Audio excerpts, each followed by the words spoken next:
E aí, só esperar nosso convidado aqui chegar. Obrigado, obrigado. Cadê meu convidado?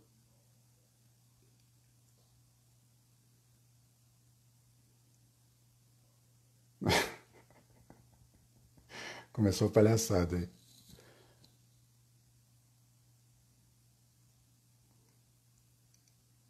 Alguém chame Bruno Negreiros, por favor, que a gente já começa. Tenha paciência.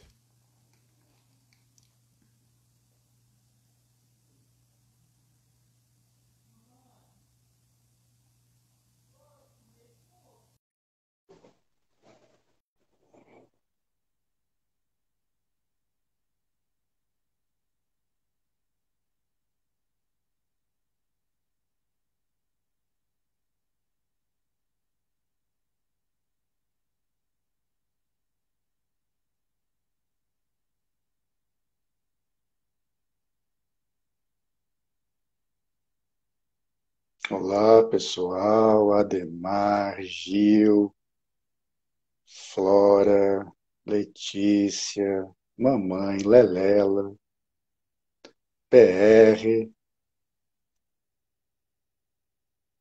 Sejam bem-vindos. Ana Paula, Nelson. A gente já vai começar.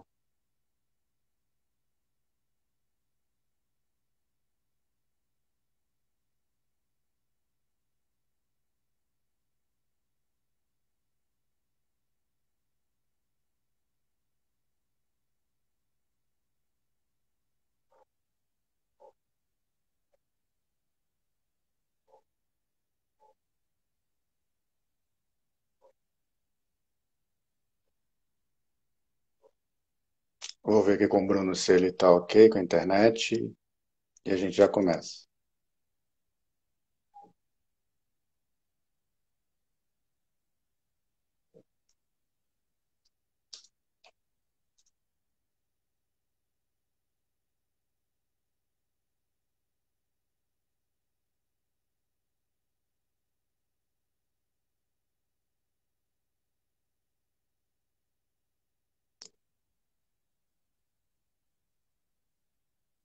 Pessoal, para quem está entrando agora, a gente só está aguardando o Bruno chegar, tá bom? E a gente já vai começar.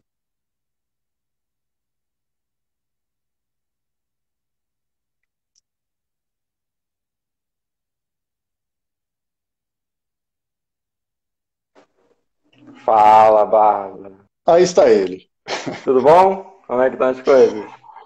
Tudo beleza. Rapaz, eu tô há 2 minutos tentando mandar o convite para você aí, só lendo as besteiras da galera, as zoações e...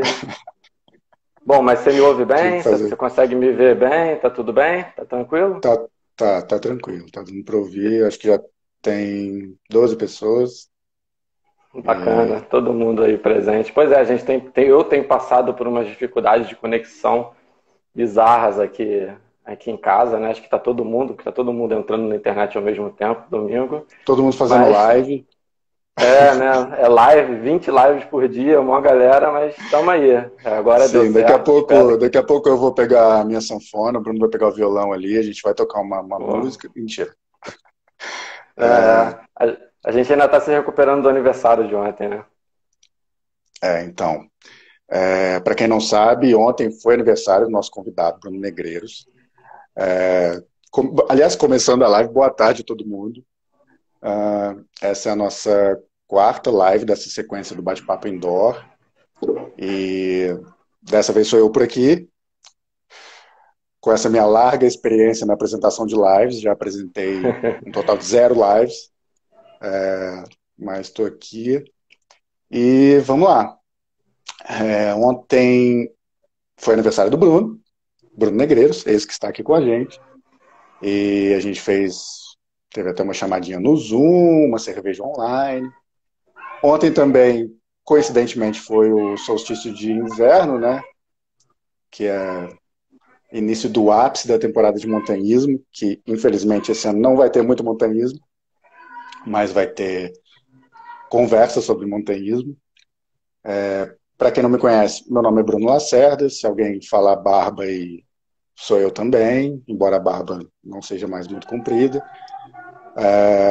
E eu tô aqui porque um dos meus principais passatempos na vida é andar com esse pessoal do Clube Outdoor.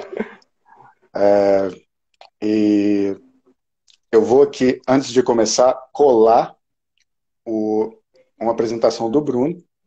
Estou colando aqui do site do Clube Outdoor. Além de idealizador e um dos fundadores do Clube Outdoor, o Bruno é engenheiro ambiental, professor e empreendedor. Pratica esportes outdoor há 8 anos, com formação em orientação e navegação, primeiros socorros em áreas remotas, curso básico de escalada e educação ao ar livre. Também possui larga experiência em administração de grupos, trekking, e tem o sonho de trabalhar com conscientização ambiental. Se tiver alguma Sim. coisa desatualizada, você me corrija. E antes de passar a palavra, eu queria fazer uma denúncia que ontem, na chamada do Zoom, no aniversário dele, teve bolo, pastel, frango a passarinho, cerveja, e ele comeu tudo sozinho. Então, por Comer tudo favor, sozinho. diga oi, feliz aniversário, diga oi para todo mundo e explique-se. Fala, galera. Bom, acho que essa sua introdução aí foi forte, né? Fiquei até pensando em tudo que você falou aí. Caramba, até parece uma pessoa séria. Bom, cara, infelizmente a gente está vivendo esse momento difícil de isolamento, né? Então eu recebi grandes presentes dos meus amigos, né? A Ademar me mandou 2 cervejas e frango passarinho. Fernanda me mandou um bolo personalizado do Clube Outdoor. Eu sou eternamente grato a eles. Muito obrigado, amo vocês de paixão, mas comi sozinho, né? Eu te garanto que eu devo ter engordado uns 4 quilos de ontem para hoje. E tô aqui, metendo a cara para aparecer nessa live. Mas é isso, cara. Como eu falei ontem, até amanheci um pouco triste ontem por causa do comemorar aniversário sozinho, isolado, é difícil, né? Mas, apesar de necessário. Mas durante o dia, todas essas pessoas maravilhosas aí que eu citei, entre outras, ligações, mensagem de WhatsApp, mensagem no Facebook, me animaram bastante. Minha mãe tá aí dando um oizinho. Fala, mãe, te amo. A minha também. Também te amo. Também tá?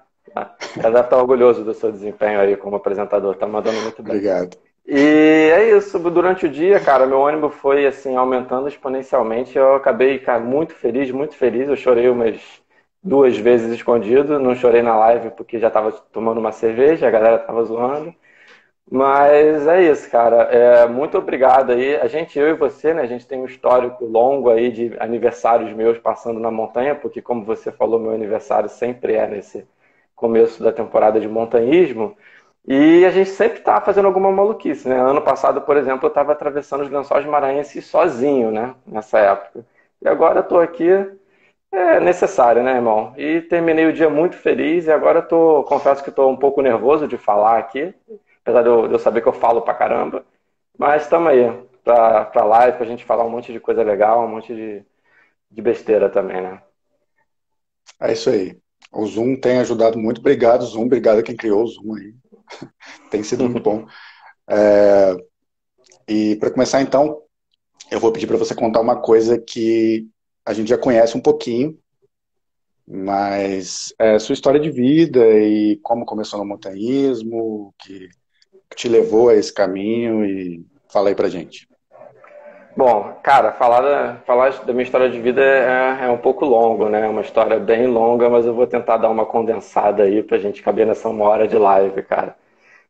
Quem me conhece sabe que eu sou, com muito orgulho, um filho da Zona Norte do Rio de Janeiro, né? Eu sou nascido e criado em Vigário Geral, moro aqui até hoje, e tenho muito orgulho de ser um suburbano e um morador aqui da Zona Norte. Eu brinco muito dizendo que VG é o poder, né? É uma brincadeira que a galera sempre associa a mim. Mas mais do que isso, eu também sou filho de 2 nordestinos, né, cara? 2 nordestinos de sangue quente, muito porreta. Dona Rosa e seu Zé, os quais eu amo muito. Mais um coraçãozinho para minha mãe. Aperta coraçãozinho aí, galera. Não é para mim, não, é para minha mãe. Isso. Aí, bom, que vieram, 2 nordestinos que vieram para cá na década de 60, 70, correndo atrás de melhores condições de vida, né? E, bom, tive uma infância muito legal, apesar de toda a humildade, tive uma infância muito legal aqui em Vigário Geral, com muitos amigos, joguei muita bola na rua, aprontei bastante. Passando essa fase da infância que foi bem legal, eu tive um privilégio e a honra de conseguir entrar, né, de ser um aluno do Colégio Pedro II.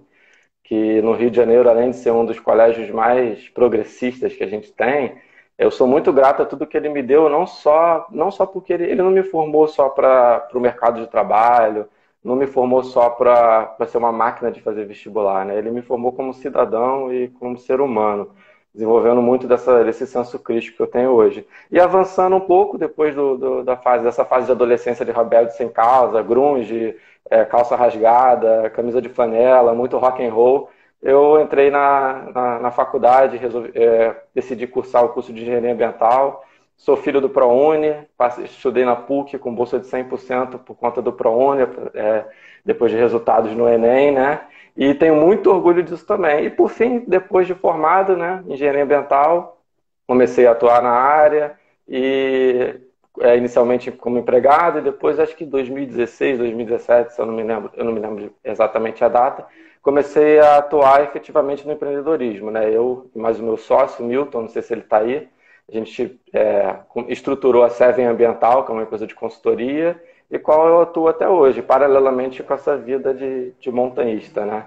Sobre, cara, essa pergunta que você fez de como eu comecei no montanhismo, eu não teve um fato assim específico que me levou ao montanhismo, né? Eu falei para você da minha adolescência lá, na minha vida. Nessa época, o meu irmão, ele era aluno de geografia na UFRJ. E meu irmão, né, como era estudante de geografia, ele tinha já um contato muito maior com o ambiente natural e a gente dormia no mesmo quarto. Então, cara, eram horas e horas noturnas conversando, falando sobre a vida, falando sobre faculdade, falando sobre problemas de adolescente, aqueles problemas que a gente acha que são os maiores do mundo. E, naturalmente, foi se criando em mim esse amor pela natureza, essa admiração, né? E eu ficava entrando ali, ficava admirando meu irmão, ficava, pô, tentando aparecer, levantar plaquinhas, me leva para as trilhas, me leva para as trilhas. E ele me levava para muitas trilhas, ele me apresentou várias trilhas pelo Rio de Janeiro, foi onde tudo começou. E claro, depois, entrando para engenharia ambiental e tendo um contato ainda maior com o ambiente. Ó, a Lizzie tá aí, Lizzie, ex-companheira de trabalho meu, tá por aí. Saudade, Lizzie. Com esse contato maior, né, com o ambiente, acabou sendo natural. E é isso, acho que durante a adolescência e começo da vida adulta eram muitas trilhas pelo Rio de Janeiro e etc., até pela falta de condição financeira, né? E só que essa vontade, esse desejo, esse sonho foi sendo muito represado dentro de mim, até que quando eu terminei a graduação, comecei a atuar, comecei a ganhar meu dinheirinho, e comecei a me envolver mais com grupos de trilha, etc. Toda essa energia represada veio de uma vez, estourou de uma vez e se transformou nisso aí, né, cara? Praticamente um viciado, né? Quem me conhece sabe que eu tô quase todo final de semana aí, quando não estamos em pandemia, na montanha. E fato curioso, o irmão do Bruno mora em São João del Rei, que é onde eu tô agora, que é onde meus pais moram, é onde eu nasci. Ele dá aula aqui Né? na universidade. E São João del Rei fica entre duas serras, né? Fica entre a Serra do Lenheiro e a Serra de São José. E tem inclusive um batalhão de montanha aqui do Exército, onde o pessoal vem fazer curso. Então, ele escolheu bem a cidade. Eu lembro da nossa viagem para a Serra de São José também, foi bem bacana. Tem uma travessia legal lá. Então, procurem aí, Travessia Tiradentes Prados, para quem não conhece, é muito legal. E aproveitando que você falou dos grupos de trilha, que foi onde a gente se conheceu, o Clube Outdoor já é o segundo projeto em que nós estamos envolvidos juntos. Então eu queria que você falasse um pouquinho disso também, de grupos de trilha, não apenas os grupos, mas os clubes de montanhismo, os coletivos dos quais Sim. você participa, que é uma coisa que aproximou grande parte das pessoas que estão, inclusive, assistindo aí, nos aproximou. Fala um pouco disso, como foi essa história. Não, então, como eu disse, né, terminando a graduação, coincidentemente, na mesma época, estava rolando um certo tipo de revolução digital, né? Estabelecimento de mídias digitais como Facebook, WhatsApp e tal. E também com isso o estabelecimento de muitos grupos de trilha que surgiram naquela época, 2015, 2016, que de certa forma tentaram popularizar a prática de esportes outdoor. Eu me envolvi com um, dois ou três, até dei uma caminhada com alguns, mas como você disse, foi no Caveiras da Montanha que eu me envolvi de fato, né? Que eu entrei de peito aberto nesse mundo. Foi lá em 2016, eu entrei por um convite do Vinícius Nascimento, um grande amigo meu que tá por aí, saudades desse moleque. E, bom, entrei no Caveiras da Montanha, comecei a praticar as atividades com maior frequência, todos os finais de semana e tal, até que no meio dessa jornada aí, a convite do Rafael, que é o presidente lá do Caveiras da Montanha, eu fui convidado para ser administrador do grupo, né, cara? E por aí foram 2 anos como administrador do grupo, em parceria com pessoas maravilhosas como você, como o Dino, a Zoé, o Francesco, o Jean. E eu acho que, cara, lá foi um dos lugares. Eu contribuí, eu acredito que eu contribuí bastante para o grupo, mas aqui eu não posso deixar de falar o quanto eu aprendi, sabe? Se hoje eu sou um pouco do que eu sou, é graças ao Caveiras da Montanha, é graças principalmente ao Rafael, é graças a você, é graças ao Dino, e eu acho que eu já falei isso várias vezes por aí, que eu devo muito. Bom, acho que 2019 saí do Caveiras da Montanha, fiquei um tempo de bobeira e me juntei com mais 3 amigos malucos aí, né? Josi, Henrique e Zoé. Alinhamos nossos objetivos e resolvemos fundar o Clube Outdoor, que nasceu em junho do ano passado com o objetivo de ser não só um grupo de promoção de eventos outdoor, mas também um grupo que promove algo a mais, né? O desenvolvimento pessoal, desenvolvimento esportivo, de consciência crítica, ambiental e tal. E estamos aí, né? A gente fez 1 ano agora, 1º de junho, estamos aí. Ah, e só lembrando, ano passado, não satisfeito com a adrenalina do trekking, eu senti a necessidade ainda maior de começar a escalar, né? Então, escalando, cara, eu comecei. Onde que eu posso aprender a escalar? Foi onde eu fui para o SEB. Fiz o curso básico de montanhismo do SEB, conheci muita gente lá e até então, aos trancos e barrancos, tento participar das atividades lá. E é isso. E, aproveitando para dar um abraço, mandar um abraço pro Menudo, que falou que ia estar assistindo Menudo. aí. Não sei se ele está aí, mas caso esteja, um abraço meu também. Nós fizemos o mesmo curso em anos diferentes, né? Que é o curso básico de montanhismo lá do SEB.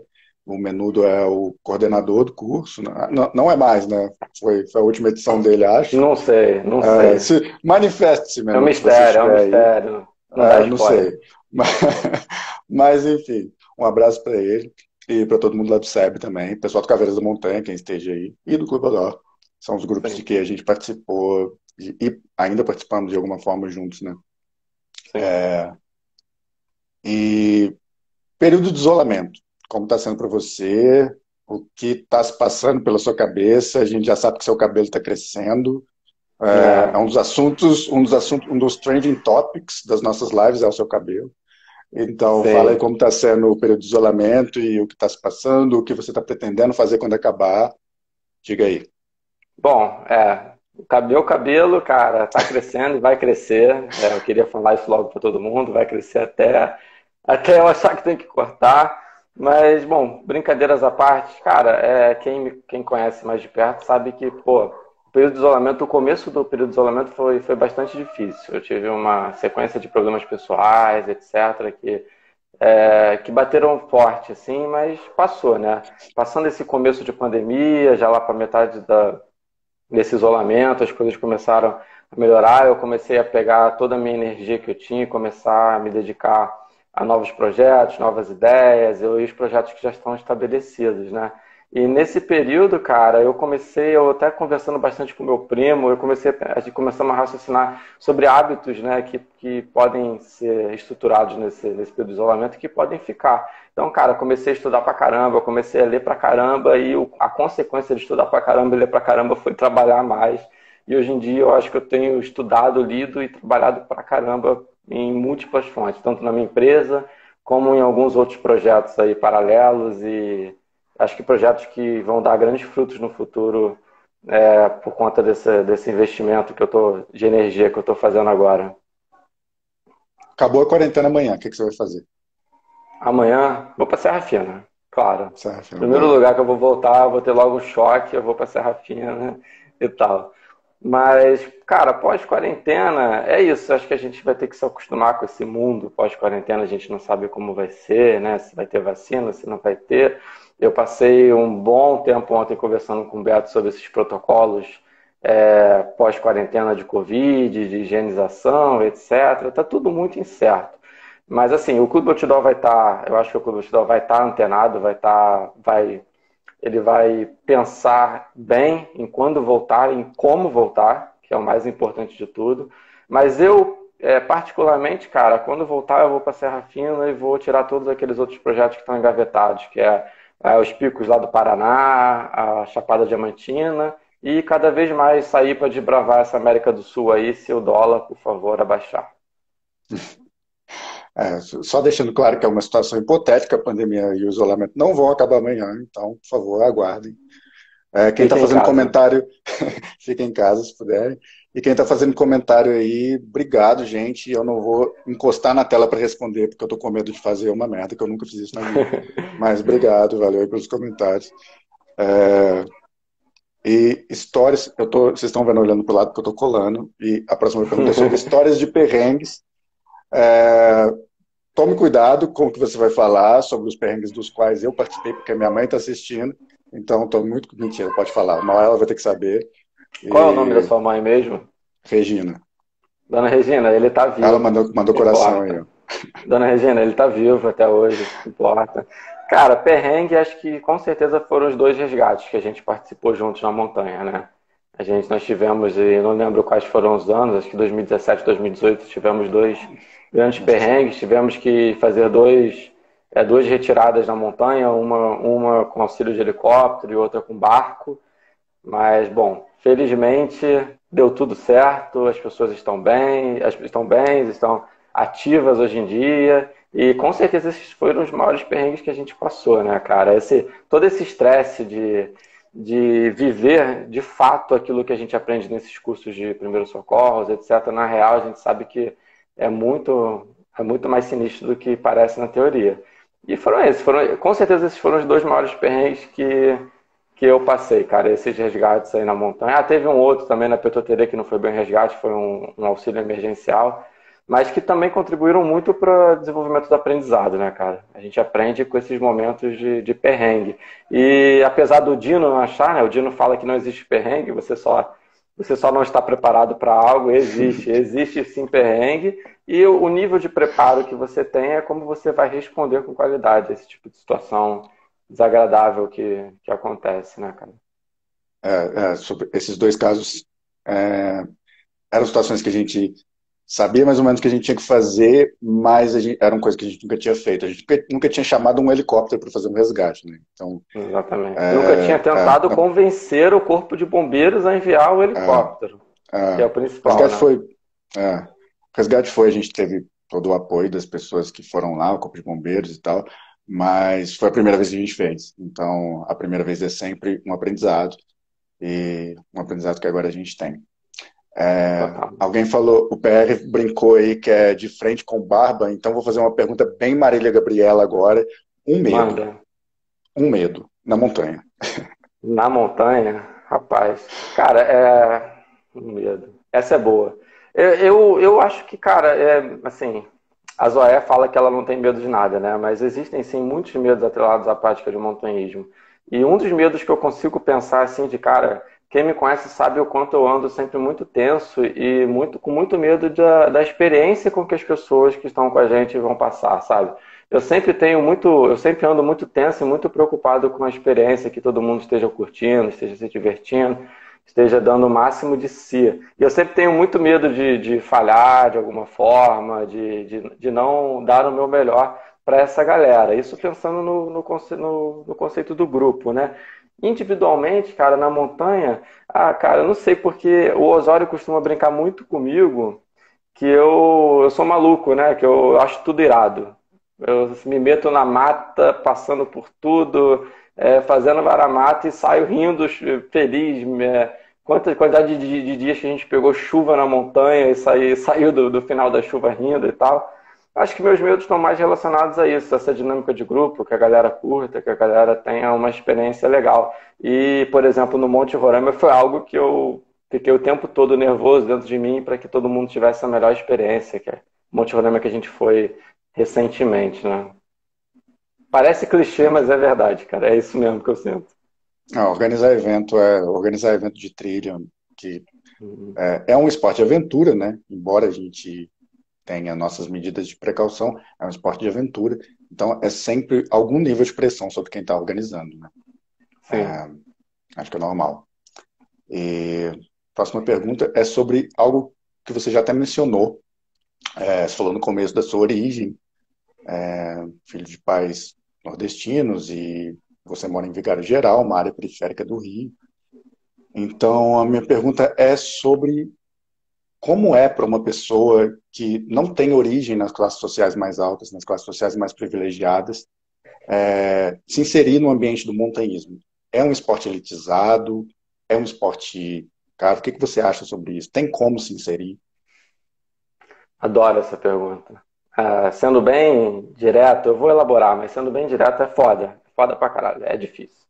Sabe, a gente falou lá sobre a questão da criação da revolução da tecnologia, da criação dos grupos digitais de montanhismo. Eu sinto que esses grupos, eles contribuíram bastante, substancialmente, para que esse jogo começasse a virar, sabe?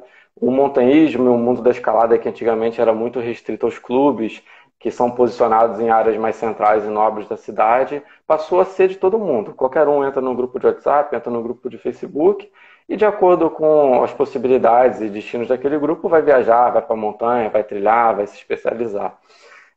Isso ajudou muito, mas ainda não é o ideal, né? A gente sabe que existem muitos outros problemas relacionados, a questão econômica, não é um esporte barato, é um esporte que exige um certo investimento de tempo e dinheiro, principalmente financeiramente, seus equipamentos são caros, as viagens não são tão baratas, etc. Isso falando quando você parte para o esporte em si, que você quer sair da realidade do Rio de Janeiro, né? Não quer só ficar fazendo trilha.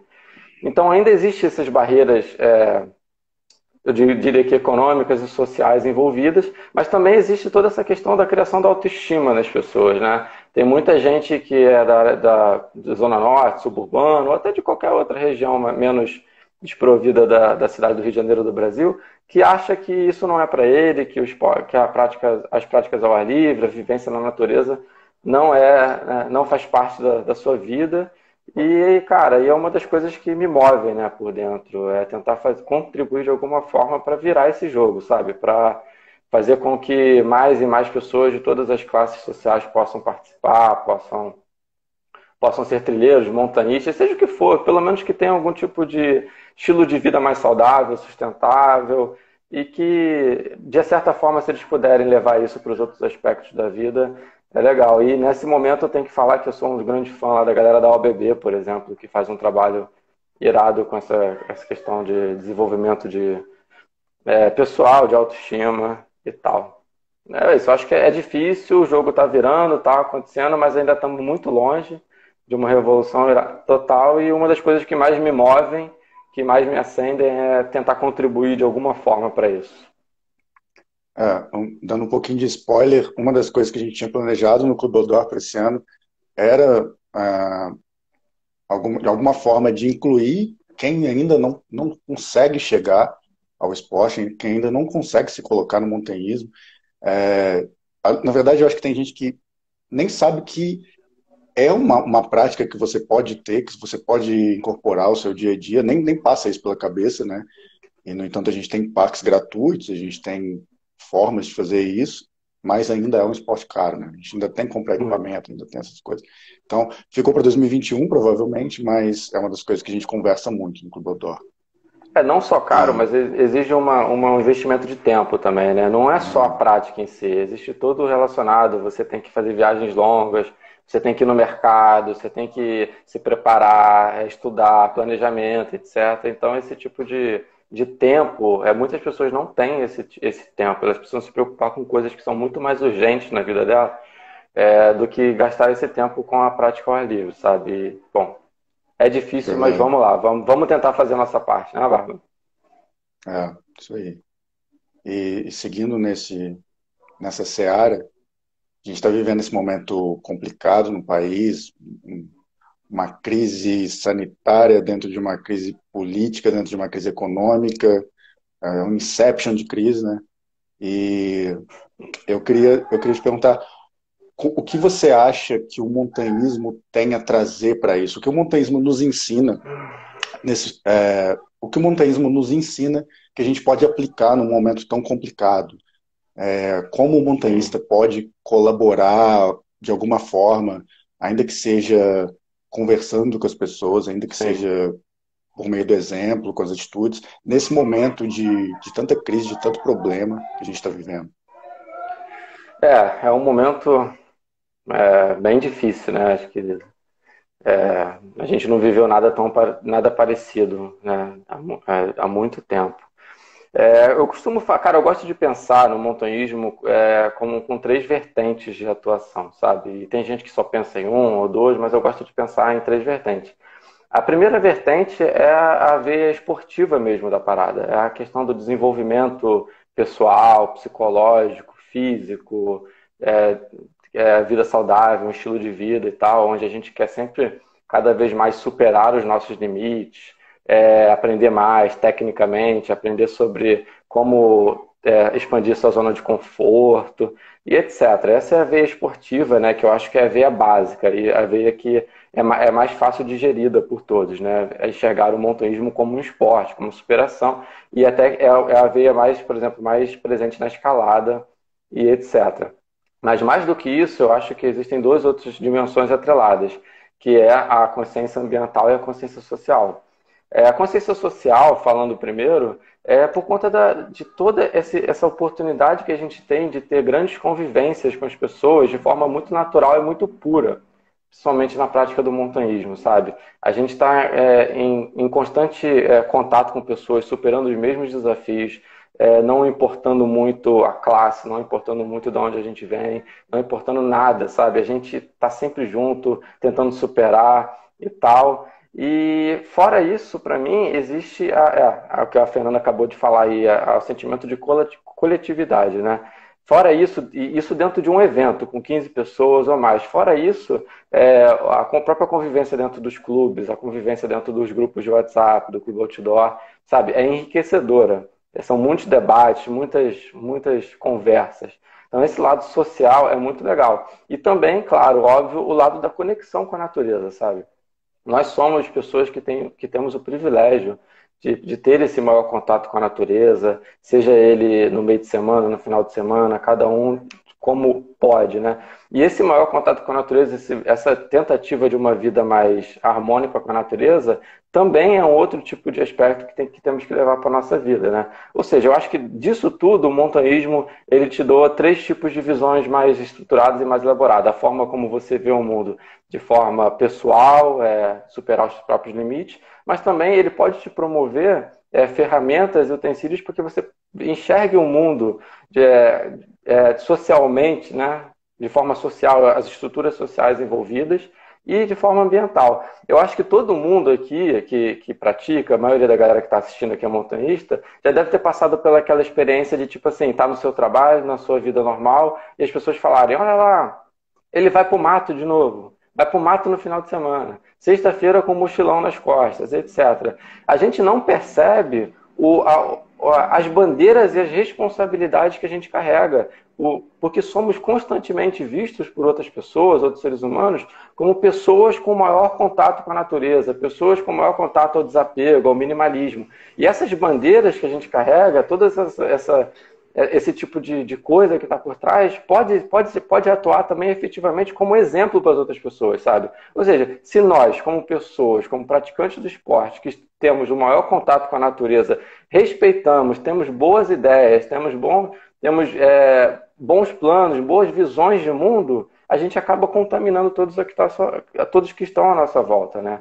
Porque se o cara que está em contato com a natureza não tem uma visão legal, imagina quem não tem. Então acho que é isso. A gente aprende nessas três dimensões e pode ser grande e podemos carregar grandes bandeiras, ser grandes exemplos para as pessoas que estão ao redor, sabe? Isso pensando no mundo do montanhismo e fora do mundo do montanhismo também. A gente tem uma coisa no montanhismo que existe em alguns esportes, mas não muitos, que é o fato de ser um esporte colaborativo em vez de competitivo, né? A gente não tem. Sim. Até existem competições de, enfim, escalada indoor, mas no geral o que a gente faz é algo colaborativo, é algo que a gente está tentando sempre. O pessoal falou em solidariedade, coletividade, é algo que a gente está sempre tentando colaborar entre si, e acho que isso é muito Sim. válido para um momento como esse, né? Total, total. E nesse momento ainda mais difícil, com debates mais quentes e de difíceis degustação, nós podemos ser ainda mais o exemplo. É isso que eu acredito, acho e defendo até a morte. E sobre o seu trabalho como engenheiro ambiental, como isso influencia como isso te influencia na prática da atividade outdoor, que é uma prática que nos leva ao contato com a natureza o tempo todo? A profissão de engenheiro ambiental, de alguma forma, muda a sua visão sobre isso? Como é que é?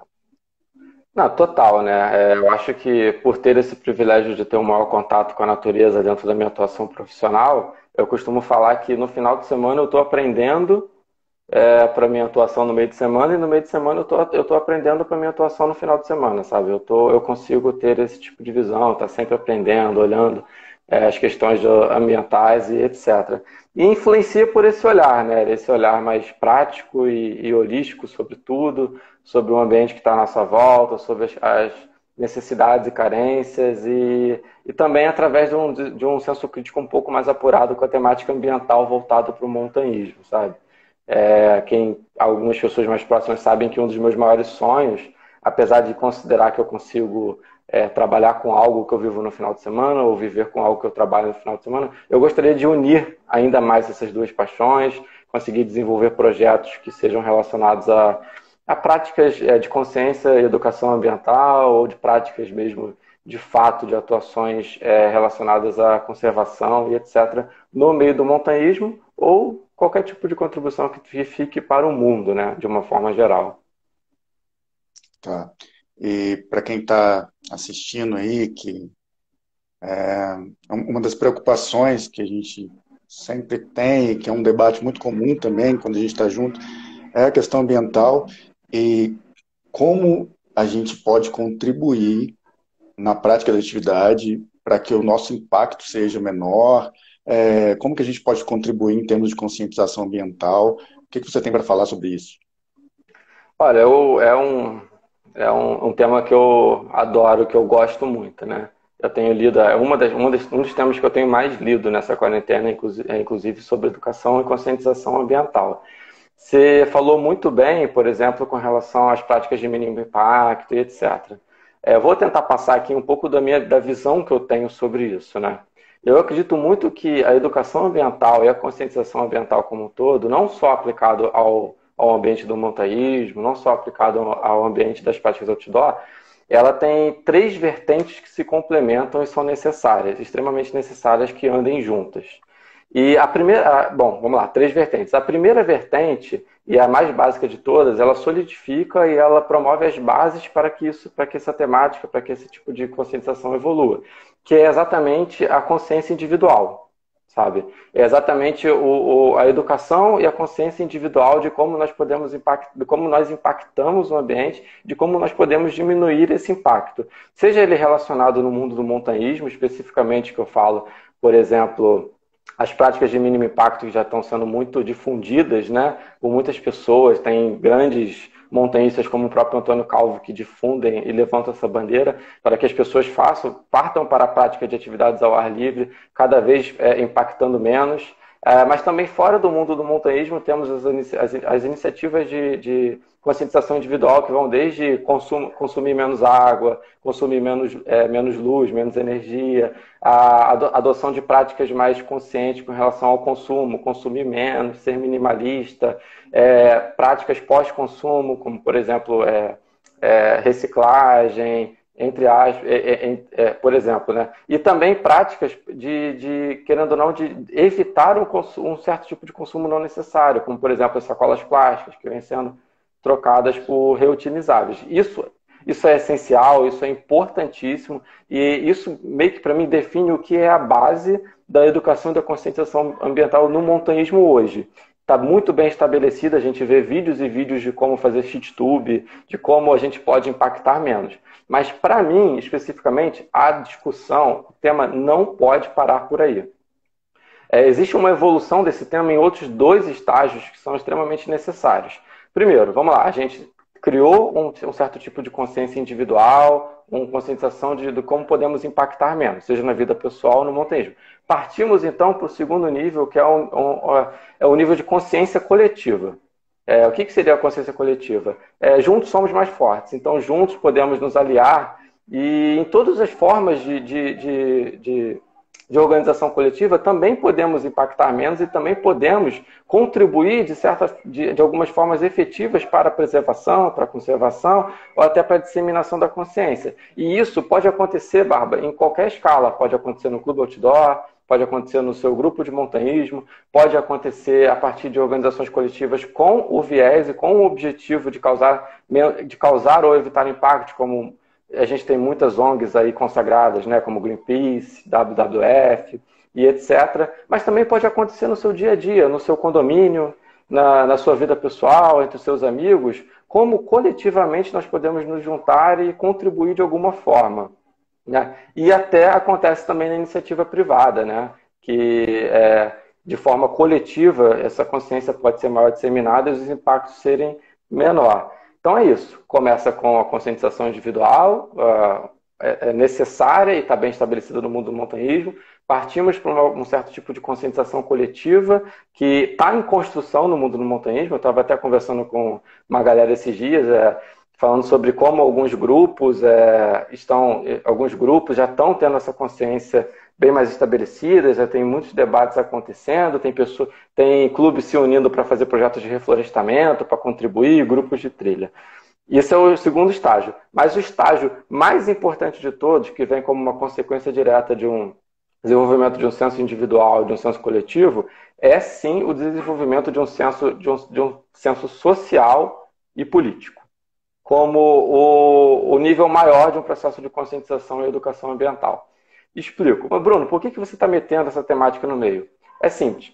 Não existe a possibilidade de nós debatermos a temática ambiental e os impactos provocados pelo ser humano sem a gente entender o porquê e a origem desses impactos.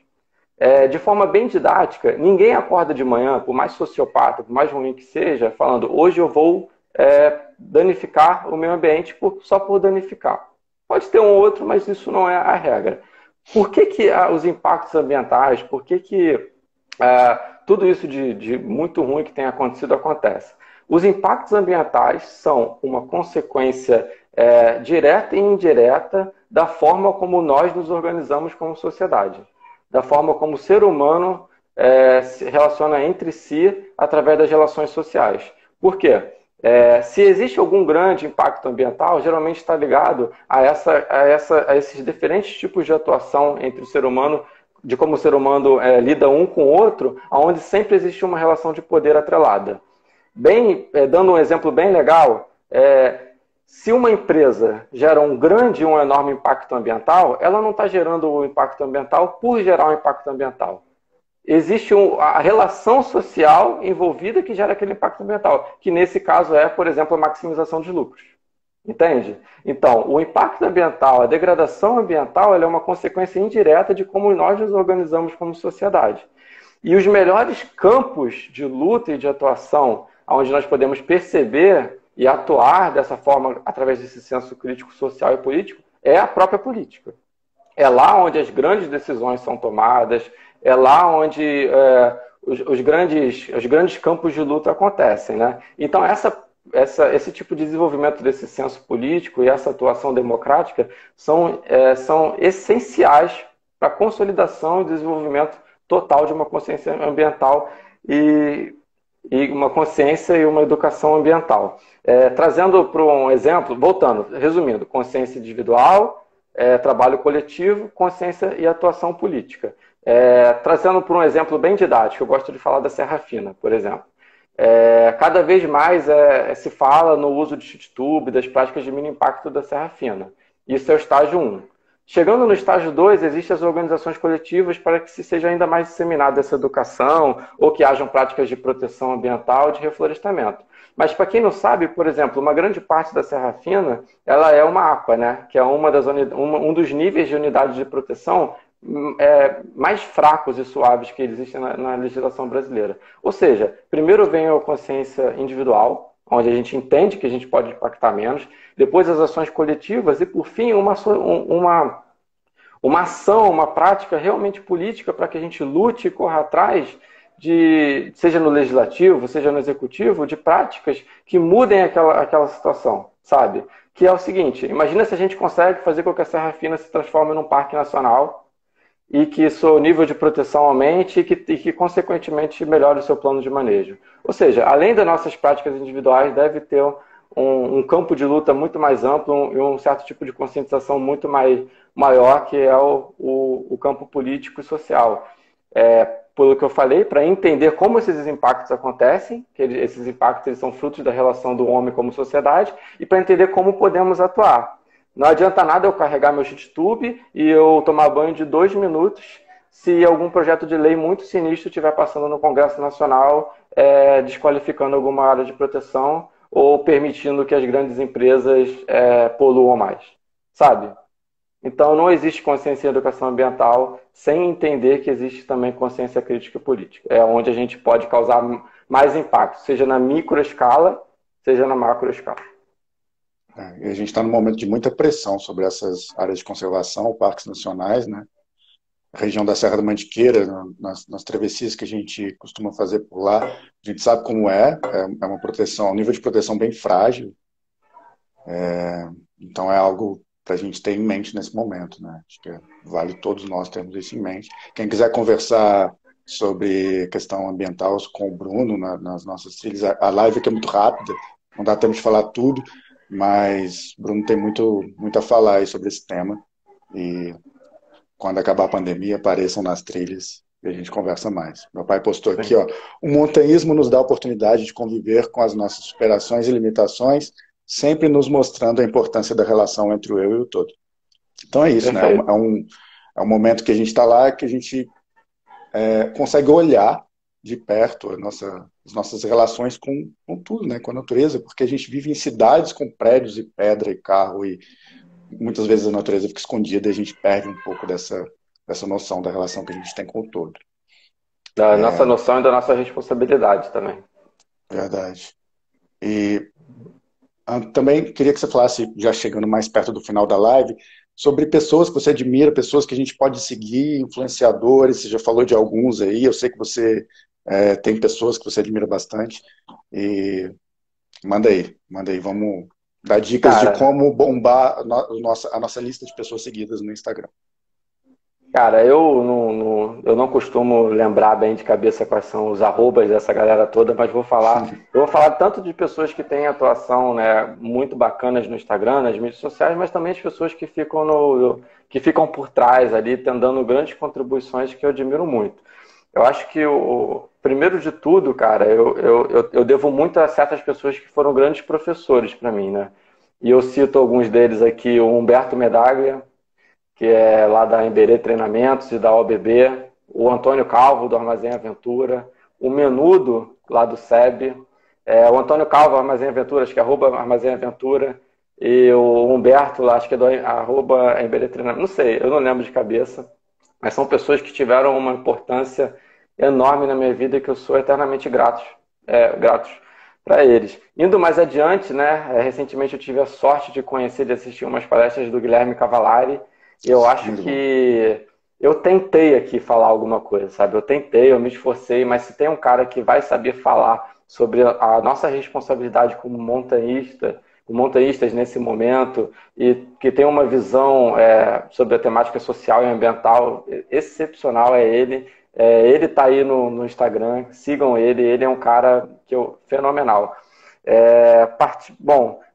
Preciso falar também da galera que eu admiro aqui da Zona Norte, a galera do Grão Coworking, que é onde minha empresa fica sediada. Mas assim, não é só um coworking, é uma galera com uma consciência enorme, eles têm uma série de temáticas sociais e ambientais intrínsecas às atividades, eles estão sempre tentando contribuir. Eu gosto muito dessa galera, eu acho que é isso, a gente precisa de espaços assim, de reflexão e pensamento na Zona Norte do Rio de Janeiro. Fora isso, quem mais? Partindo para o lado do empreendedorismo, né? Além de todos os que eu já falei, né, do Antônio Calvo, do Guilherme Cavallari, gosto muito da atuação do próprio Gear Tips no segmento outdoor. Acho que eles têm muito a contribuir, né, a partir do desenvolvimento técnico dos montanhistas, mas não só isso. Acho que tem muita coisa legal por trás, e que acho que cada vez deve estar crescendo e se estabelecendo ainda mais para que essa cultura outdoor seja ainda mais forte. E, cara, eu gosto e queria mandar também um grande agradecimento, uma grande admiração, acho que eu já falei para a galera lá da OBB, né? Da Outdoor Bound Brasil. Quem não conhece a Outdoor Bound Brasil, cara, vai lá no Google, dá um Google lá e procura os caras que eles são uma instituição filantrópica de desenvolvimento de uma série de práticas e ferramentas, práticas e atividades ao ar livre com o objetivo de promover certo tipo de desenvolvimento pessoal, desenvolvimento como ser humano, né, como um todo. Eu tive uma honra de participar de um dos programas da OBB, que foi o FEAL, que é o Fundamentos de Educação ao Ar Livre, que foram 15 dias de expedição lá na Chapada dos Veadeiros, e acho que a Lígia, que foi uma das minhas companheiras nisso daí, estava lá comigo, e, cara, eu costumo falar que foi o marco diferencial da minha vida, né? Acho que tudo que eu sou hoje teve um marco que foi a participação desse programa lá da OBB. Por fim, eu até estava trocando ideia ontem, se eu não me engano, anteontem, com o Renan, lá do Aventure Box. Cara, sou um grande fã lá do Renan, do Aventure Box, sei o quanto de coração ele coloca nisso, quanto de energia ele coloca no mundo do montanhismo, no mundo das práticas outdoor, e o quanto ele quer contribuir. Ele também foi uma das pessoas que fez essa expedição comigo. Quem não conhece o Aventure Box, liga lá, faz lá a inscrição, se associa, é uma plataforma bem legal de compartilhamento de relatos, matérias, aventuras e tal. Eu estava conversando com o Dami Arte, cara, ontem, ele veio falar comigo, né? Foi me dar parabéns. Ele virou e falou assim, ele me mandou um daqueles podcasts dele de 8 minutos, né? Aí no começo do áudio ele vira para mim e fala assim, você é um puxa-saco. Eu fiquei assim, pô, cara, fazer o quê? Pelo menos eu sou o puxa-saco de uma galera maneira aí que tá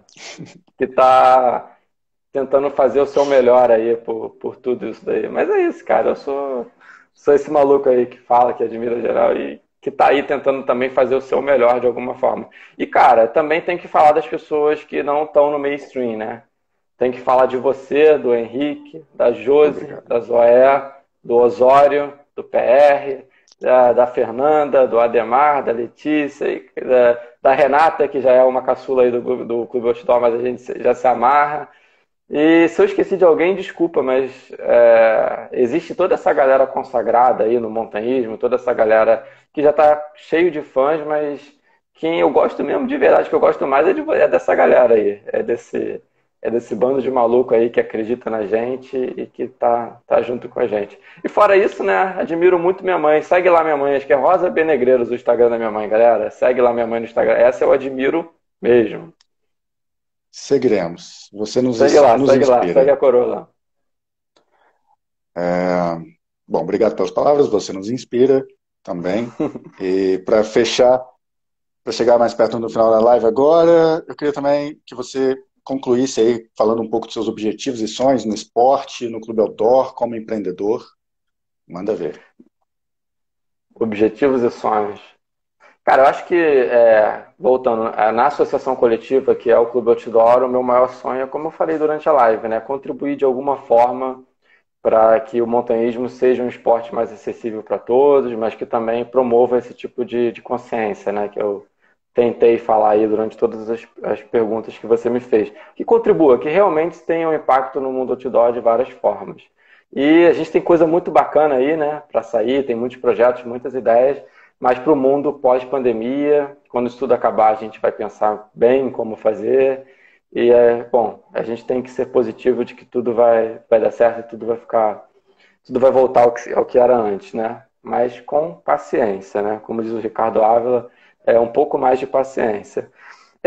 Na minha vida pessoal, cara, meus objetivos meio que se confundem, né, com os do grupo, também contribuir de alguma forma, mas acho que os meus dois maiores sonhos, um é aquilo que eu falei, de tentar combinar ainda mais e melhorar, estruturar esse tipo de relação entre minha vida profissional, minha atuação profissional e o montanhismo, desenvolver projetos, desenvolver iniciativas que unam mais essas duas práticas e que também gerem algum tipo de impacto na sociedade, né? Já tem algumas coisas legais aí em desenvolvimento, já tem uns projetos bacanas aí que eu estou trabalhando e escrevendo, mas que eu não posso dar spoiler ainda e que acredito que no futuro Vai ser bem legal, cara. E, cara, como esportista mesmo, eu quero partir para o mundão, né? Sair um pouco desse ambiente Brasil, desbravar mais a América do Sul e, quem sabe, aí em 3, 4 anos chegar lá no topo da Concagua, né? Como objetivo inicial. E depois o que a vida mandar, a gente tá aí, né, cara? Como diz o Humberto Medaglia, qualquer paixão me diverte. Então, Boa. Eu vou é aqui, isso. nesses 5 minutos que faltam, passar por algumas perguntas do pessoal. Tá rolando uma Manda aí. polêmica aqui no chat. O que você escreve no caderninho? Não tem um caderninho que ou acompanha nas trilhas e em outros Cadê? momentos, a Não gente tá não aqui. sabe. Isso é um Não grande tá aqui mistério e também. ele. O que você escreve no Cara, caderninho? bom, é o seguinte, eu tenho uma memória muito ruim, sabe, Barba? É muito ruim. E eu comecei a perceber que depois de 1 ano, 2 anos dessas atividades que a gente vai, eu não lembrava de nada que eu vivia. Aí eu comecei a falar, cara, eu preciso registrar isso. Eu preciso deixar isso registrado em algum lugar. Foi da onde surgiu o caderninho, né? Então eu comecei a anotar mesmo as coisas que acontecem comigo no meu dia. No final do dia eu sou sempre passando a limpo, escrevendo as coisas que acontecem no meu dia durante as práticas lá ao ar livre. Mas isso evoluiu, né?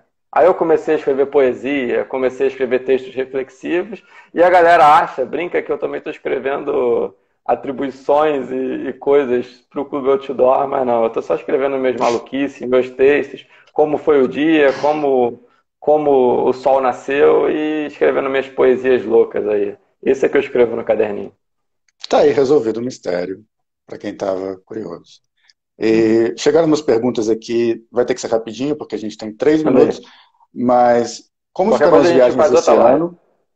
Como ficarão as viagens esse ano? Quem pergunta é @bianatel.